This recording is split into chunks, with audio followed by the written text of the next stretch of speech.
Ladies and gentlemen.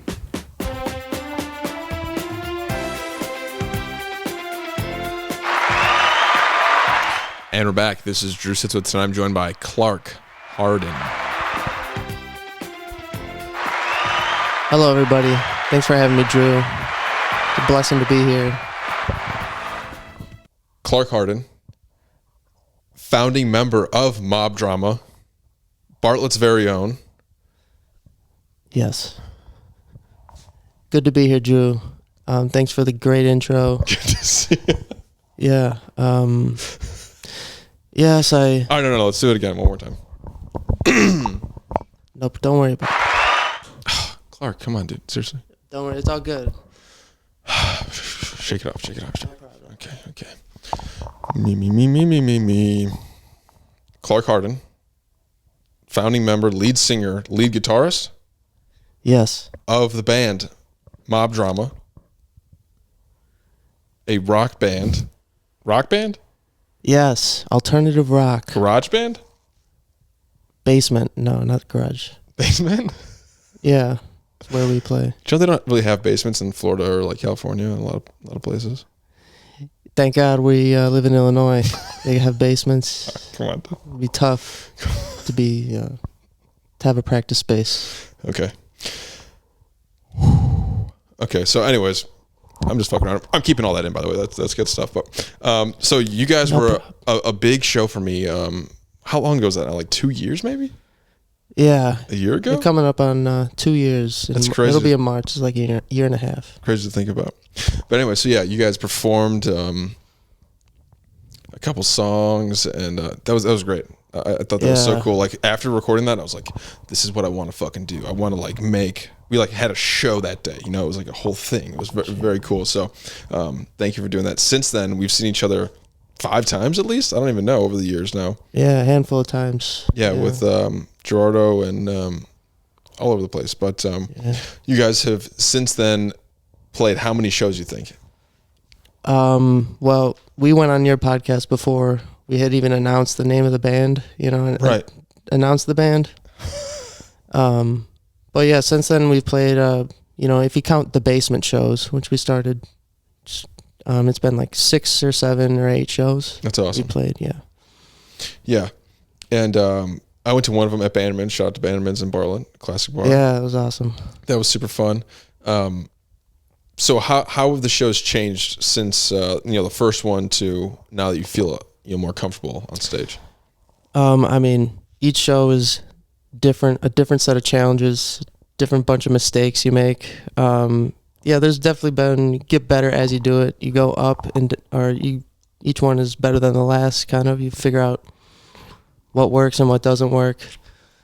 On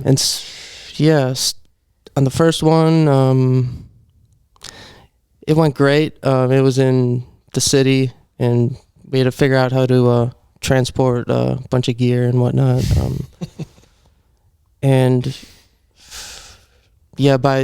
By the last one, by this most recent one, I learned that I before the day of the show, if I don't drink, if I don't smoke anything, then like I do a really good job of delivering the vocals and playing the guitar the best I can. So the last 2 shows, I had that, mindset going in, and that paid off. Because the first handful of shows I was drinking and smoking before, obviously, and it was awful. Vocally is awful. Guitar doesn't affect too much, but I mean the main thing is the vocals, and singing as good as I can with all the lung power I can, and so that's a thing I learned going through. Other than that, it's just about having as much fun as you can, and not tweaking out. I'm sure nerves can kind of just crush you when you're up there. You fucking like right now, yeah. I'm trying to be entertaining. You're nervous? Not babble like I just did. That's what the show is, buddy. You kidding me? babble. Yeah, try to babble as much as you can. It's all about nonsense. Try to have it make sense. No, I think it's smart that you're actually taking it seriously and you're treating it like a job, or like if you were an Olympic athlete, right? Like you wouldn't be getting drunk the night before or before your fucking event. You know, it's like not to say that what you're doing is, you know, that intense, but still, like you're putting on performance, singing especially. Okay, maybe you can kind of, you know, play the bass, you know, you kind of just, you got to nail the notes, but like singing is a whole different thing. Yeah. And I'm just an amateur singer live. It's yeah. If you've been to a show, you know that. No, I think you're great. You have a great voice. Yeah. But live is obviously it's hard to sing continuously. Obviously, in the studio, you can just sing one line and then take wait 2 days and sing the next line and sing. That's true. And so obviously, the studio songs you hear on Apple Music and Spotify, I was given a lot of liberties to record the vocals. You don't have to give away all your secrets, Clark. Continuously. Well, yeah, I'm letting people in on inside industry kind of stuff. Right. This is some inside baseball. And when you sing live, you just have to do it all in a row and with no breaks in between, obviously. Do you pick songs based on that? Yeah, you have to you have to open with an easy one that, and you have to put kind of the hard ones like a quarter of the way through after you get warmed up, because then it'll eventually your voice will eventually like weaken after like halfway, 3/4 of the way. So you have to put kind of some easy ones on the back too. That makes sense. Yeah, your peak is going to be warmed up a little bit and then just hard coast downhill. you got to have that. I had this voice crack. A lot of voice cracks I've dealt with in front of a lot of people. Dude, that was the worst at the lunch table in middle school. Hey guys, and everyone just instantly just roasted me. Oh yeah. We've all been there. Oh yeah. I had this chick on who's a singer and also has red hair, funny enough, but she said that she'll sing for like 3 hours. She'll do like bar shows, like, she's like the entertainment, like for the restaurant or whatever, and she's like 3 hour long set. She's like, what? Yeah, that's what when you get booked, they want you kind of to fill 3 hours, and we hire other bands to open, or we're opening for somebody, obviously. Smart. And, to fill 3 hours is insanity. So is that just like an industry standard sort of thing? At a bar, yeah, they want you to fill 3 hours, or at least, yeah. But is it like, oh, we want you for the dinner rush, or is it like after? No, well, yeah. I mean, if you're booking the dinner rush, a smaller acoustic act, obviously, but they're booking post dinner rush mostly. True, yeah. You guys play it loud and hard, right? Yeah. Balls to the wall. 7, 8, normally the start of a show, post dinner rush. Right, you're sort of closing the place out. Yeah. You're shutting it down. You're burning it down. Yeah, well, sometimes, yeah, unless there's a better band than us playing. Then you're the opener? Yeah. When we play, when we go out of town, we're the openers, but when we book the hometown shows, yeah, we can close the night out. You can headline. Yeah. So have you met some cool bands, or? Yeah, a handful of bands, all through Instagram, obviously. Oh, cool. Great band called the Omnitones. Just saw one of our posts, and we had not played a show. We were begging anybody, to book us on a show, and on Instagram, the Omnitones, another local Chicago band, saw our post and just DM'd us randomly and gave us our first show, which was in Chicago, down in Logan Square. And I just always have to shout them out because they gave us our first show. That's awesome. It was confidence, yeah. I'll have to look into them. And we realized then, we played in the city, but then we realized we can kind of just go in person and you talk to the manager or whoever owns the bar, and locally we were able to book that Bannerman show just because we talked to the guy who owns the bar. Right. You're like, oh, it's actually not that hard. You just go and say, hey, can I talk to Jeff? And then. Yeah, a little bit. Yeah, we tried emailing and everything, and I guess going in person is more effective than emailing. Obviously. That's so funny. I would be so nervous, even for a bar show. That'd be so scary. Yeah, I mean, but a lot of preparation is done beforehand to ensure that everyone plays the songs correctly, and the show goes, the songs go exactly in the right order, the right timing. Right. And you're kind of a stickler, right? You're a tough headmaster. I've been called a headmaster before, yes. Come on, folks, right here. Yeah, definitely. But you want it to be done a certain way, and you have a standard for yourself, and you want everybody else to follow that standard. Yeah. Though our drummer, we're a 3-piece, and the drummer, bass, and me. The drummer wears an earpiece the whole time, and I've gone on the computer and programmed the entire show. So he hits play, and he hears in his ear, like, song starts in 8 counts, 1, 2, 3, 4, 5, 6, 7, 8, and then he starts that song. We also do that so we can add extra instruments through the house speakers. Oh, right. To go exactly congruently with how Zach is playing. So when he hears it, he's playing exactly kind of on the grid of the entire hour-long show. So is that a metronome? Yeah, he has the metronome going, and he also has the song that we're playing.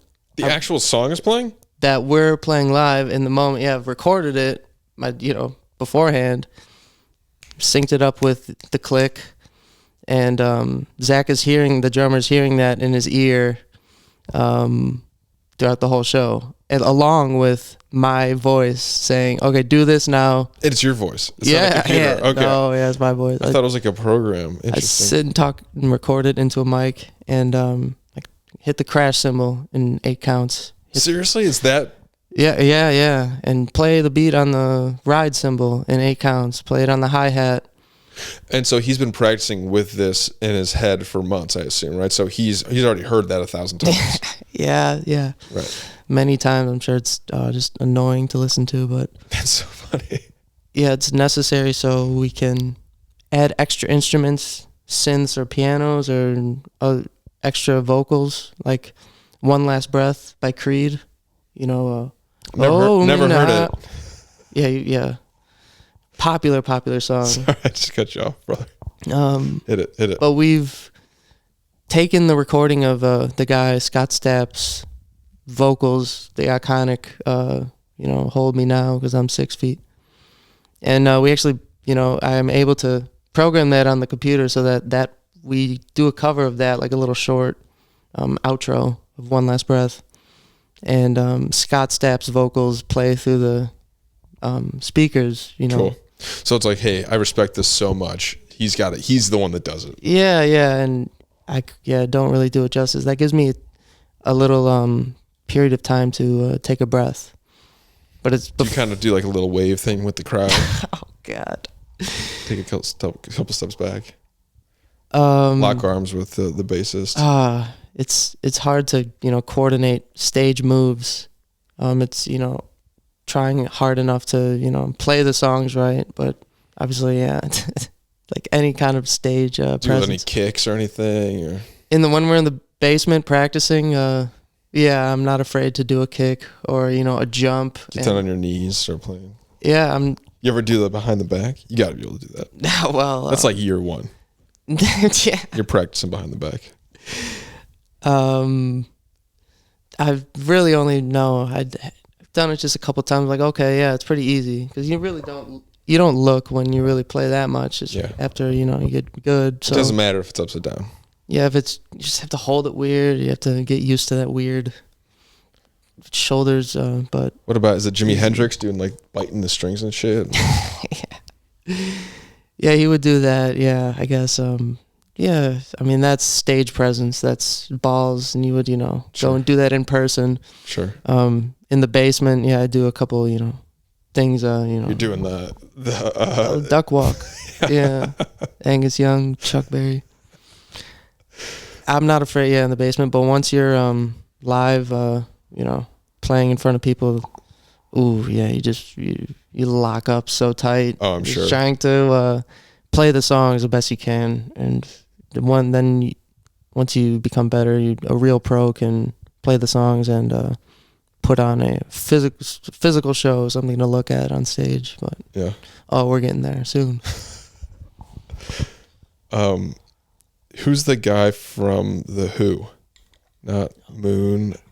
Roger Daltrey, Pete Townsend. Pete Townsend's a guitar player. Right. I'm thinking of He do the windmill. It was his thing. Right. So he was right. That was the guitarist, but then the lead singer would swing the microphone on the actual line, and he had all these kind of tricks where he'd like flip it out and catch it and stuff. And I always thought that was kind of sick. Yeah, he would. Yeah. But yeah, Townsend. I forgot that he did the windmill. Yeah, that's pretty sick. And what guitar did he play? What kind of guitar? Yeah. Yeah. He plays a Strat, and I think we would play an SG. I was thinking SG. Yeah. Yeah, SG. I can't really picture it, but yeah, of course you can picture an SG. I know the body style. The devil horn shape. Right. Like symmetrical devil horns. Right. Exactly. Angus Young, AC/DC. Play a SG. Right. Where a Les Paul is a Stratocaster. No, Les Paul, Gibson Les Paul. I guess Gibson is the make. Okay. Les Paul's the model. So Les Paul is the shape.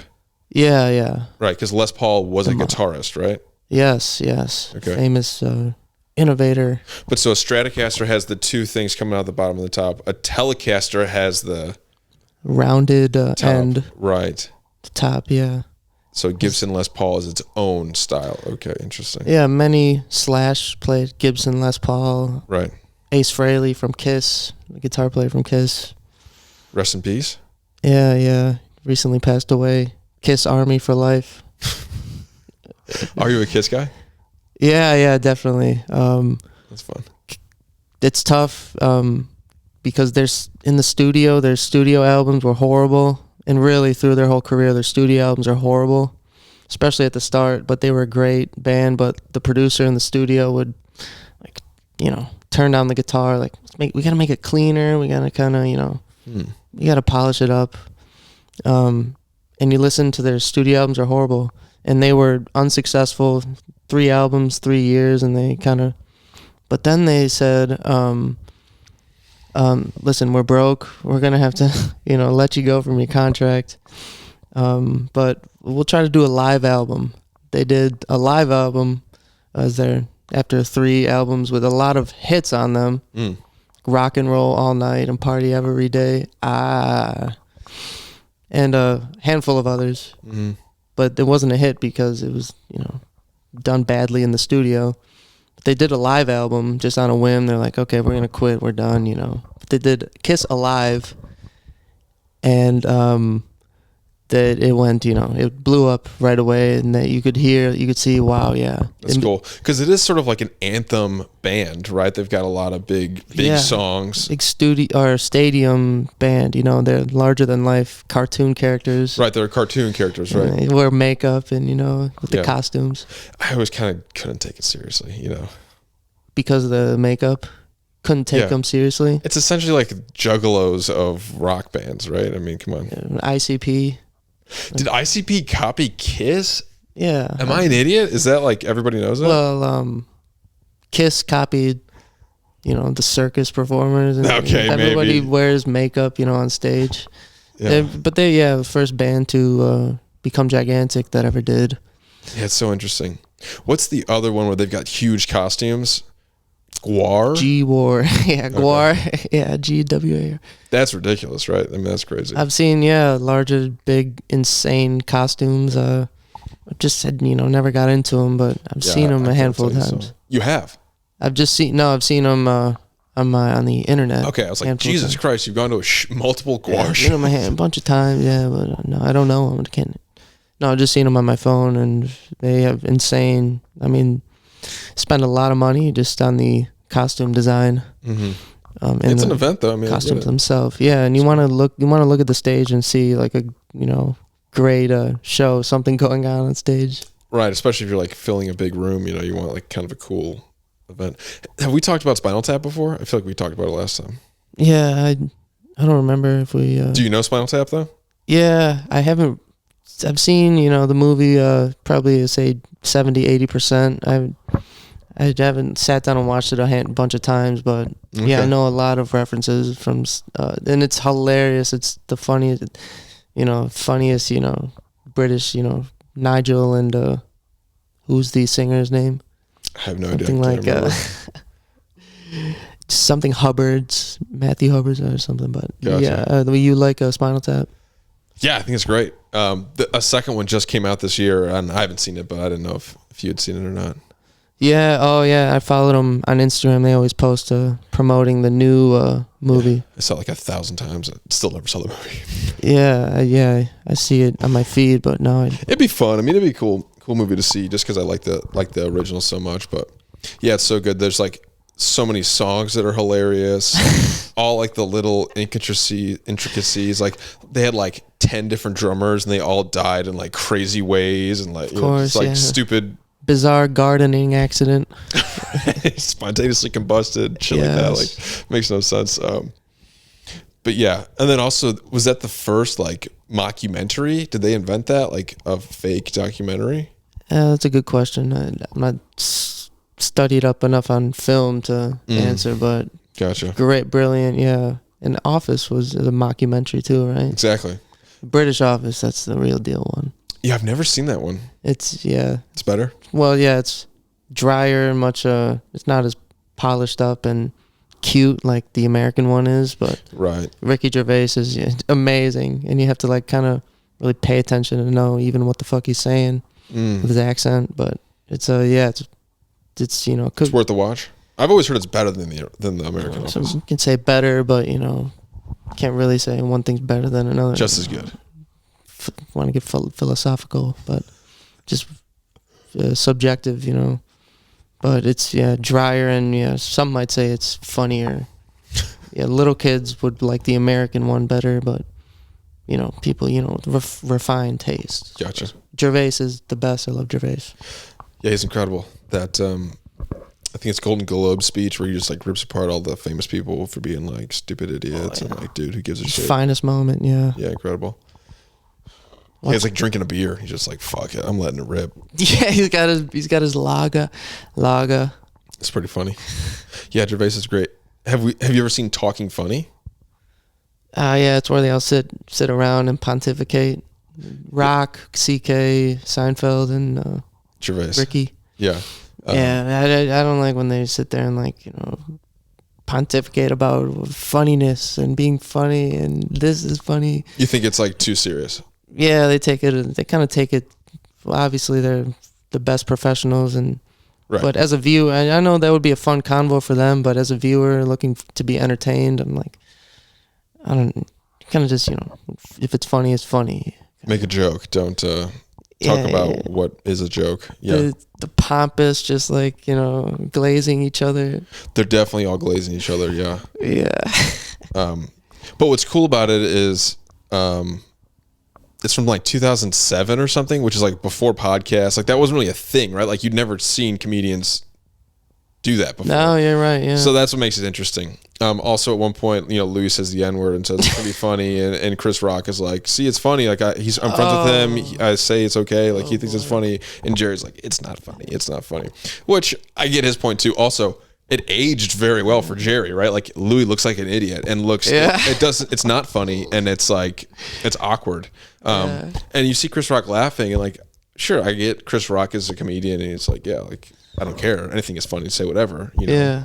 Which I kind of agree with, but Jerry's like, I don't think it's funny. yeah. Do you think if the Kramer thing didn't happen, would Jerry go out on the limb and say that wasn't funny? He's coming out. He said 07. Kramer. That is after 06. I think so. Oh my God, dude. I wonder if Jerry did that on purpose. Yeah, to be like, no. That's so funny. Kramer. Jerry, Kramer, you got to get down here. He's at the club. He's bombing. What's he doing? It's a shameful. What a blight on their record. I know, it does suck. And it's like... Kramer's going back on tour. Did you hear about that? That's not true.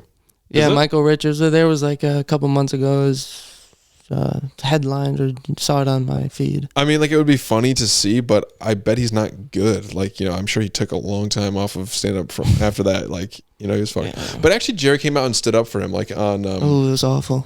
I haven't even watched it. Oh, you've seen it? The Apology is the funniest thing ever. It's the most awkward, cringe-inducing thing ever. I don't want to watch it. Like, yeah, oh yeah. And some people, you know, it's fun to watch, but it's so uncomfortable.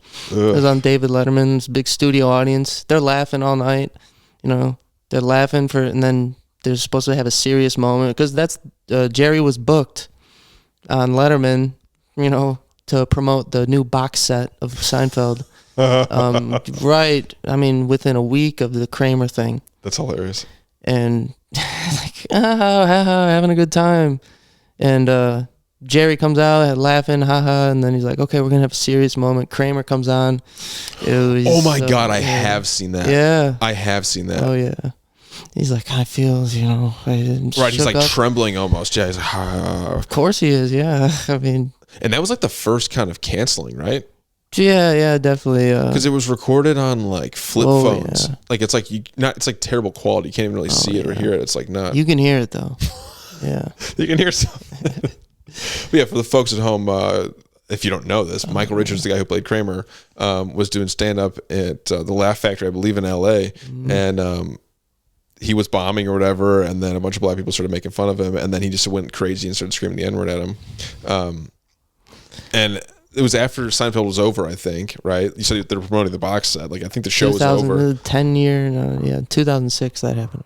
Right. So, it had been over. So it was just kind of like this weird moment. And then, yeah, Jerry Seinfeld apologized on Letterman. And then Kramer came out and apologized. Yeah, and the audience starts laughing at him. They're like, it's Kramer, it's funny. Look at him. It's a joke, right? He's going to fall through the door.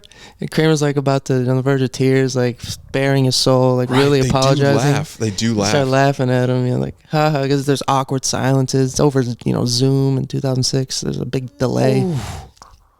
Pull it up for the folks, can you? No, I can't. But that is crazy. So Michael Richards isn't in person. It's on Zoom? Oh yeah, it's a remote. Yes, it's on Zoom in 2000. I couldn't come in person. No, yeah. Oh, that's so crazy. It's horrible.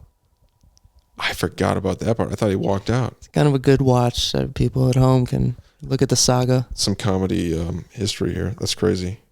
Yeah. You ever watched the? If we're really talking about this, have you ever seen the Carlos Mencia Joe Rogan call out video? Legendary online. Yeah, one time I watched like a minute of it. I'm like, I don't know. I watched it once probably. Didn't revisit it. I think so too. But everyone's here. Everyone knows the famous saga of that, of course. Right. Rogan got kind of made a name for himself with that. Right. He became like the guy that stands up for real comedians. Right. Carlos Mencia was stealing people's jokes, and then he called him out. Joe got fired from the Comedy Store. Carlos Mencia got to stay, which is the craziest part. And then years later. Right, didn't he kind of got banned or exiled from the Comedy Store because of that? Is that true? Carlos Mencia did, yeah, but officially, I thought Rogan. Well, yeah, no, he got blackballed for like 7 years or something. Yeah, he didn't go back until I think like Ari Shaffir did a special or something like that, and then that's like what brought Joe Rogan back. And then when that happened, the podcast had been going. He was getting super famous. Then that's when everybody was like blowing the Comedy Store. This is the best comedy club in the world. And it's like, 2015, 16, 17. That was like, the peak of like LA. Yeah, comedy. Of course. Yeah. Now it's a different. Moved to Austin now. Right. You're a big stand-up podcast guy, right? Yeah. I love listening to a lot of podcasts, and I love old Howard Stern, old Opie and Anthony. Oh yeah, Cumtown. Nice. Love Cumtown. I haven't done a big deep dive on Opie and Anthony. Got a deep dive in O&A. I know there's a lot of good stuff, and I have seen stuff before, but The bird. There's more than just the baby bird thing. I've seen There's that just a blip in their memory. That's not even what they're great for. Right.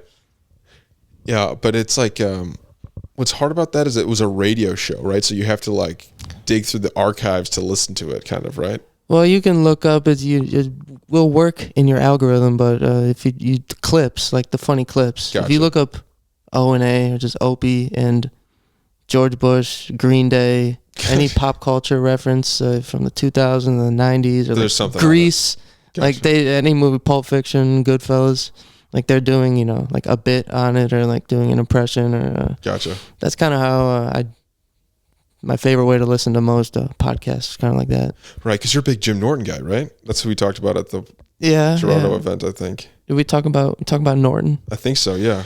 Chip Chipperson. Yes. Every day I listen to the Chip podcast. We saw Louis C.K. just a month, 2 months ago. Saw him at the Chicago Theater. Oh, nice. Me and my buddies. And some opener, my friend thought it would be Tim Dillon. There was much debate. I didn't really think much, but I'm like, maybe it'll be Tim Dillon. But wouldn't you know it, Jim Norton opened for Louis C.K. That's incredible. As a surprise. That's awesome. Yeah. Funny, very funny show. That's so sick. How good was Louis? He was really, really, really good. Yeah. Yeah, he's... they kind of say he's the best right now, right? Yeah. The best, better, Yeah, he's one of my favorites. That's what I say. Yeah, he's incredible. Have you read his book? Came out with this like novel. No, yeah. He recently put out a novel, right? Yeah. A weird. I just listened to him on. If I can write a book report on this, who reads books? Did you do an audiobook? I haven't listened to it, but I would like to do it. Would you read or listen to the audiobook? Oh, I listen to audiobooks. Yeah. I haven't read an actual book in years, but it's. But it's the exact kind of book that I do like. I love Hemingway, which is like the great American novel, right? And that's what this sort of book is, right? It's a lot of like, I don't know. Basically, it's this kid who like gets kicked out of his house, and is like has to like live on his own, kind of, and like make his way. I don't know. I haven't read it yet, but I've just heard about it. Really, Louis' novel? Do you know the name of it? Ingram, I believe. Oh yeah, Yeah, I think it's like, he grew up on a farm in the 1920s or something, and then his dad dies or something, or I don't know. But his movie put out a couple years ago starring comedian Joe List. Yeah, 4th of July. That? Yeah. Yeah, I haven't watched that either, but I love Joe List. He's great. Yeah. Do you see him as a leading man type? No, he's definitely more of the best friend, but yeah. Yeah, it's like a story about like his life, right? Yeah, something, yeah. It's about I don't want to say it's about a comic, but it's like a guy, parents are pissed at him. He has to, make his own way in life. But yeah, Louis is out there producing a lot of novel, film, shows, Riyadh Comedy Festival. Crazy. What'd you think about that? I'm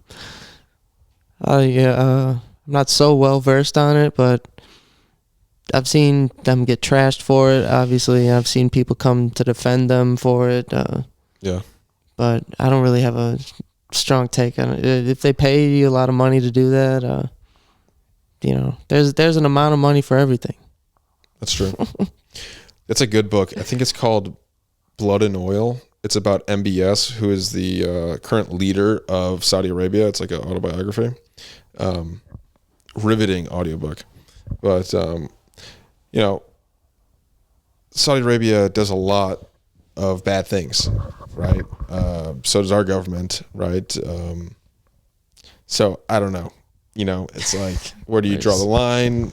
Most of these people had Trump on their podcast. It's like, you're going to say, but they can't go to Saudi Arabia. It's kind of like, clearly they don't give a shit. It's a very difficult situation. So I don't know. If I was the comedian and they were going to pay me $300,000, which is the number that I was hearing, at least, and I bet Kevin Hart made way more than that, but it's like, okay, for one show, you get flown out for that. To me, it's almost like the adventure of going to Riyadh and like being treated like a fucking Saudi prince. Like, that's kind of like insane to think about, right? So how could you, one, not want to do that, but also not like just to experience and like see what type of shit they're really doing out there. Like that's kind of fascinating to see too. Morally, you can't do that. It's blood money. Yeah, it's blood money. My big thing with Saudi Arabia is like they basically have like this whole slave class. Like, do you know anything about that? No. So all the Saudis are rich because the money is given out to the people. Like if you're in the royal family, you get like crazy money. You're, you know, rich for the rest of your life. But then like even the regular citizens, you know, Arabian people get money, like a monthly check, right? So they're all super wealthy, right? On top of the money they make from their jobs and stuff, right? They get like a monthly check. Like energy bills are free, all this type of shit, right? What? So it's like they're all super rich. So who's going to be the plumber? Who's going to be the nanny? Who's going to cut your grass? You know, not grass, but you know what I mean? So they ship in all these people from mostly the Philippines and like Bangladesh, I think, Pakistan, all these sort of like lower level, still Muslim countries. But so then there's this whole like underground thing. And like, you're not just like, oh, you come here and work for a little bit, then you can leave. It's like, you have to sign these like 5-year long contracts. At the end of it, like you might not get your passport back. A lot of these people get trapped in Saudi Arabia because they want, it's basically like a slave. And again, they're making money. They're sending it all back home, but like, they're just like living in like bad conditions. That's like a really fucked up thing. I don't know. God damn, man. Human rights violations. Right. Not to mention, you know, women just started being able to drive like, you know, a couple of years ago, right. Throwing journalists off buildings, you know, all that sort of stuff, which again, is the United States government doing all that kind of stuff too? Probably, you know, Saudis did 9/11. Did we do 9/11? You know, who's to say? I don't have a take on a lot of this, you know, and apologize. Ignorance is bliss a little bit. It's okay. I just hit my stride of just babbling about nonsense, so we're good. Yeah. No, I'm going to check the cameras, make sure we're still good.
Saw a cover band do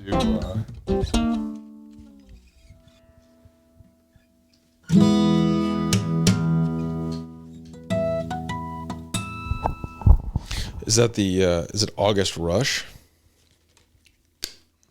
You ever seen that?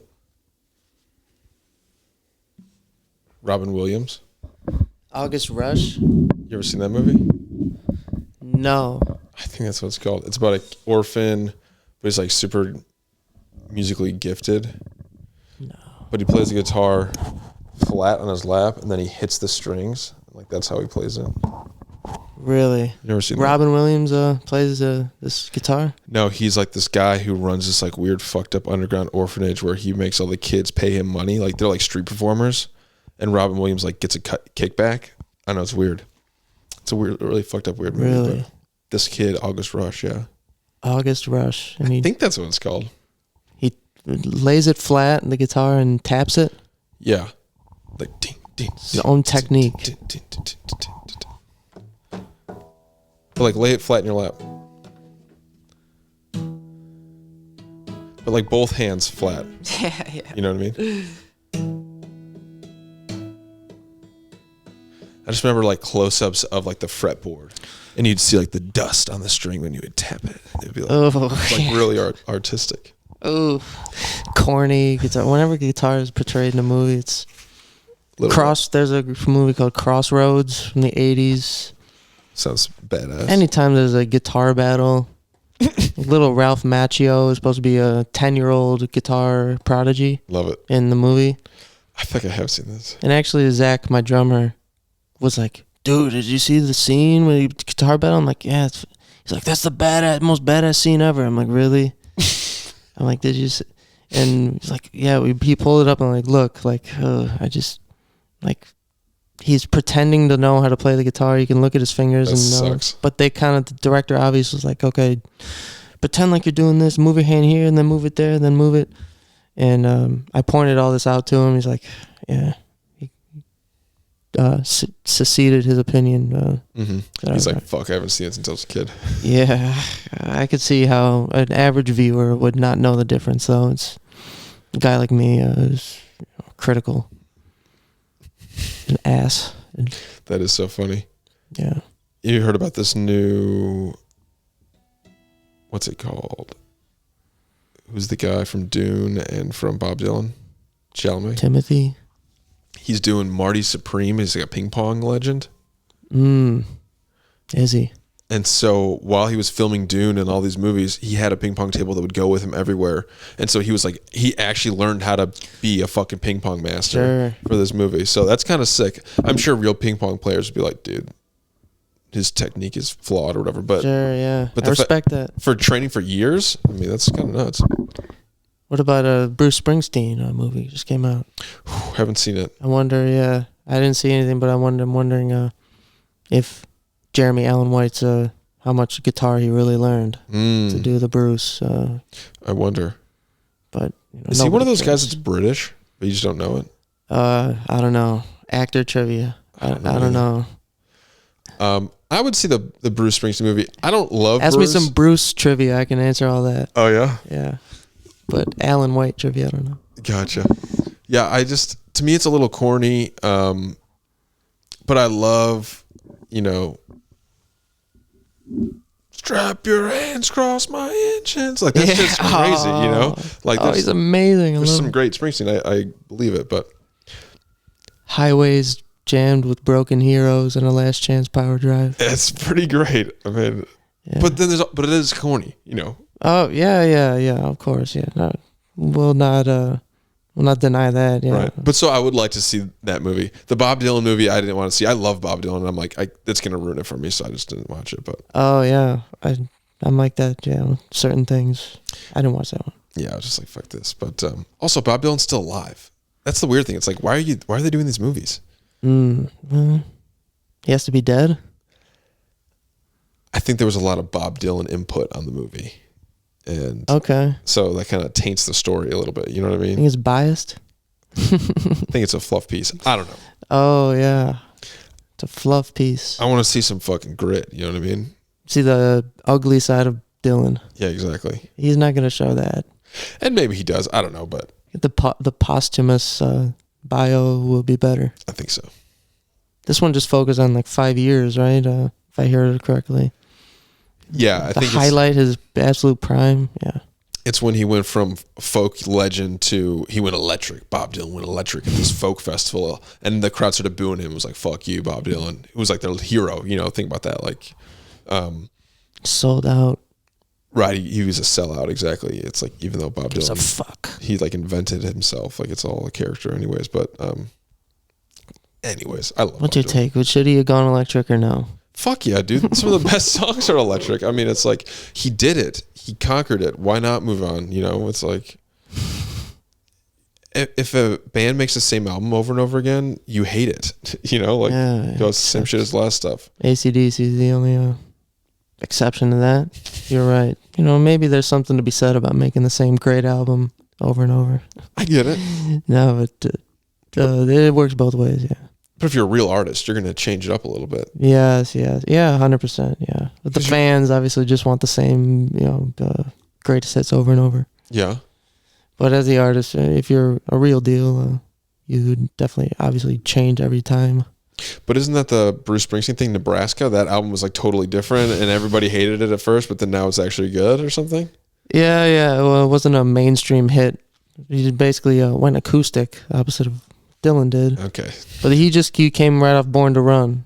He had a mainstream breakthrough. Okay. He had a big jam and then he went. Yeah, and he had another great album after that. Radio hits, electric, party. Gotcha. And 2 albums after Born to Run, he, wrote sad ass acoustic songs with no big crescendo, not hits, and on Nebraska. And at the time, yeah, all the mainstream, mall crowd didn't go for that. Gotcha. But looking back, yeah, everyone now thinks it's really good. Yeah. Something different. I should go back and listen to it. Great. Yeah, you're right. There's cheesy. There's always some cheesiness. You have to kind of like, of course, get over and learn to love the right. cheesiness. You actually love it, of course. Yeah. That makes him sick. And of course, I look at yeah, weird. You look at other artists you hate. You're like, I hate that cheesiness, but there's artists I love because of the cheesiness. Right. The fans appreciate that. It's just a taste thing. Like, who's better? They're both, the Beatles same. or Stones, yeah. There's this one Bruce Springsteen song. I'm sure it was when he was from like 2005 or something, like way after his career. Like, I'm sure it's not a real Bruce Springsteen fan wouldn't even know the song, but it's called like Working Man Hero or something like that. Working Class Hero? I think so. It's a cover of a John. It's covered by many artists. I think it was for like a benefit, but it's called Working Class Hero. So no, the John Lennon song, I do know that, and that's not what I'm talking about. Okay. He lists like every trade. He goes, "I'll cut your grass. Oh, God. I'll take out the trash. Oh, in Jersey." Literally, it's that like bad and obvious. And he just goes through, "I'll roof your house," and you're just like, dude. Really? Ooh. And he pretends to be the working class guy, but it's like, you had a podcast with Obama. It's like, dude, you're like a fucking billionaire. Was like, Springsteen did the I'll cut your lawn? I swear to God, yes. Yeah. Oh, that's hilarious. If you have your phone, we can pull it up. But did. anyways, it's really funny. Oh, yeah, and meanwhile he's a millionaire. Yeah. And he puts on that accent, like a southern kind of raspy, from Kansas. But he's 5 miles outside of New York is where he's from. Right, exactly. He's like, really is a Yankee, not a Southerner. Right. Yeah, and Puts on an act. The bandana in the pocket, come on. Yeah, man. From Jersey. Sorry. I got grease on my hands. I need a pocket hanky. I'll fix your car. Literally, dude, it's that bad. I'll change your oil. Nice, thanks. Will you? Okay, so let's do I'm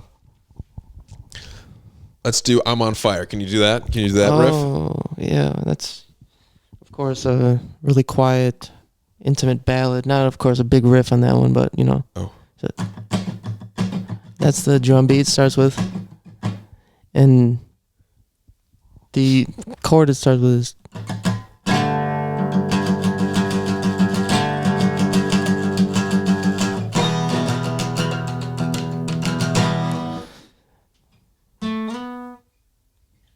What's the first lyric? You know it? Ooh, honey, baby, so that. Yeah. Oh, that cringy one about. Hey, hey, little girl, and daddy on, and na na na na na na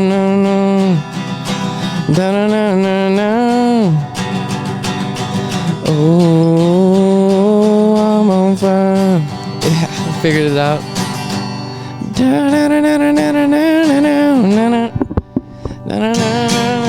That was just my voice. Yeah,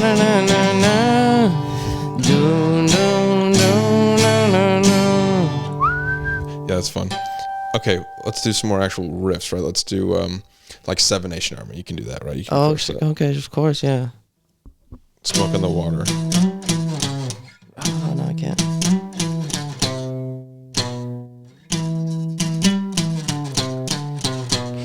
Have you ever heard the Come Town Seven Nation Army? Oh, of course, yeah.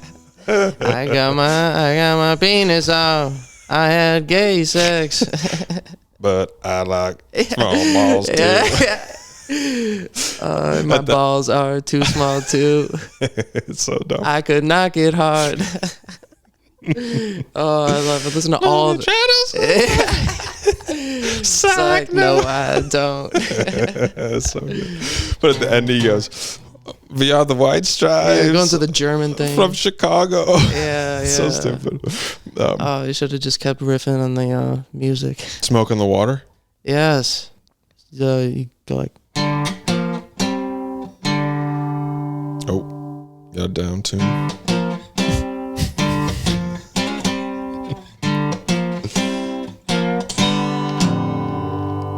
Love it. Yeah. Love it. Okay, what else? Cocaine? Yeah. Nice. That's the most boring song ever. What about Layla? That's actually what I was thinking of.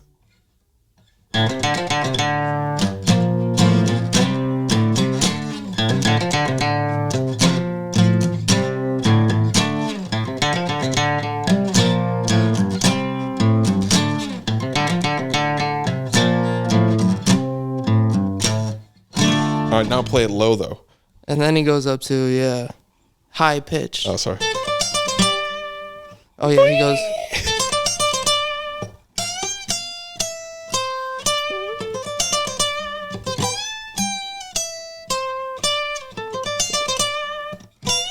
So good. So great. Okay, what are some more iconic ones? Come on.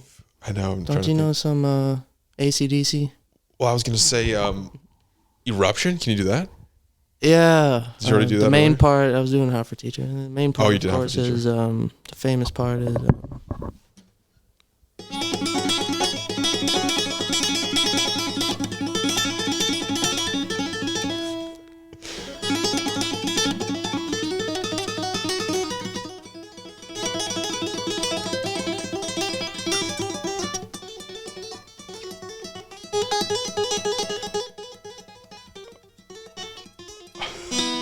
Incredible. All right, so AC/DC. Let's do like what's their classic group? There you go.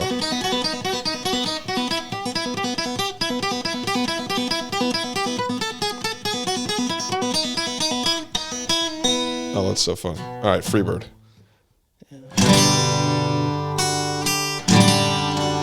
Not saying the whole song.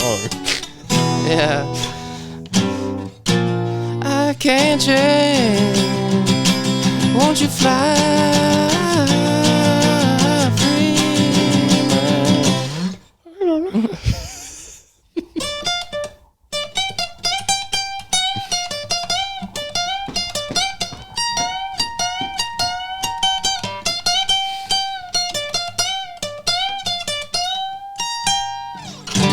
Damn. So good. Sloppy. Electric.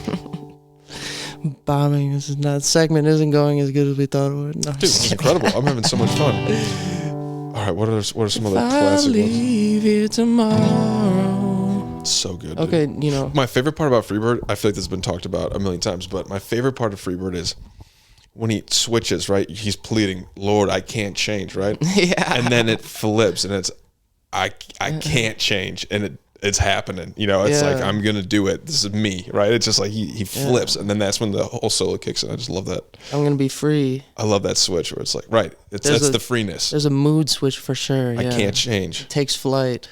Right. Yeah, the bird. The Lord knows I can't change. Oh yeah, one of the great songs ever. I recommend folks at home go check it out. Yeah. So this little band, Leonard Skinner. Okay, so what about some Black Keys? I used to play Black Keys when I used to mess around on the guitar. Yeah. Okay, a great one. Right.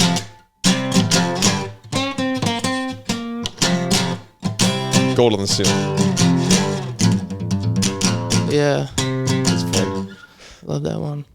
Schwartz used to always play a ton of that. Okay, what about like Joker and the Thief? You got that in your bag? Yeah, I love that. Yeah, I got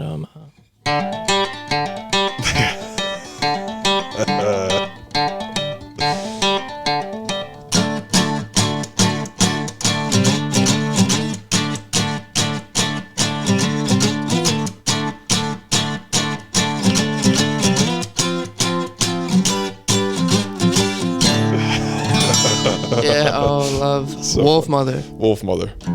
That album, I love that album in middle school. I've listened to it recently and I'm like, it doesn't quite hold up. But at the time, it was like, this is fucking kick ass, bro. Yeah, I love to this day. Love that album. Forgot what it was called. It's like The Lady Like in the Sea. Their debut. Yeah. So good. Okay, going back. What about like some Strokes or something? You got anything like that? Yeah. Reptilia, is that the big one? Of course, yeah. That's not really a riff though.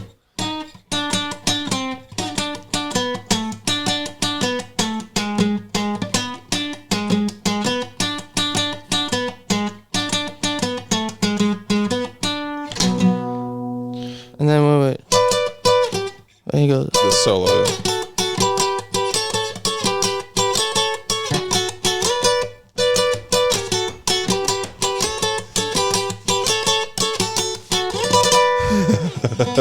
So fun. Yeah. What about Wish You Were Here? You got that's like day one, right? Yeah.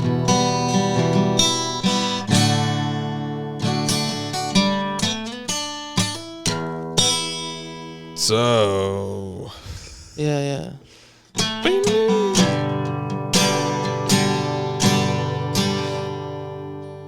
Oh, do you think you can tell heaven from hell, blue skies from pain?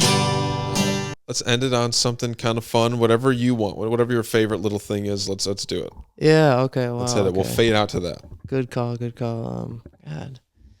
Yeah. Let me see. Do a little outro piece here.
Okay, thank you, everybody. Tune in next week. See us on Instagram. Peace out. Incredible.